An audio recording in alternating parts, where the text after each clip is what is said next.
আসসালামু আলাইকুম রহমতুল্লাহ। ঈদ মুবারক। তাকাব্বালাল্লাহু মিন্না ওয়া মিনকুম।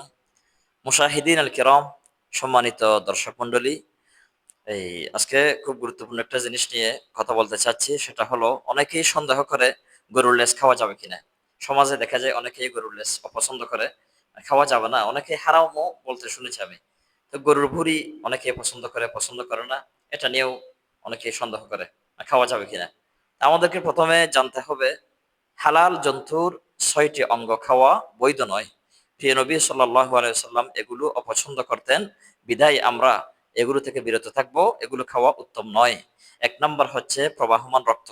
এটা তো সরাসরি নিষিদ্ধ, স্পষ্টভাবে হারাম রক্ত এটা। ২ নাম্বার হচ্ছে অন্ডকোষ। ৩ নাম্বার হচ্ছে মূত্রথলি।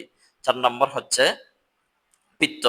৫ নাম্বার হচ্ছে চামড়া এবং গোশতের মাঝে সৃষ্ট জমাট মাংস গ্রন্থি। ৬ নম্বর হচ্ছে গোপনাঙ্গ। এই ৬টি জিনিস খাওয়া বৈধ নয়। অবশ্যই গরুর লেজ খাওয়া যাবে, তাতে কোনো সমস্যা নেই, হারামের কিছু নেই। আর গরুর ভুঁড়িও খাওয়া যাবে, আপনার রুচি হলে খাবেন, রুচি না হলে খাবেন না, তবে হারাম নয়, মাকরুহ নয়। জি শুকরিয়া, জাযাকাল্লাহ খাইর।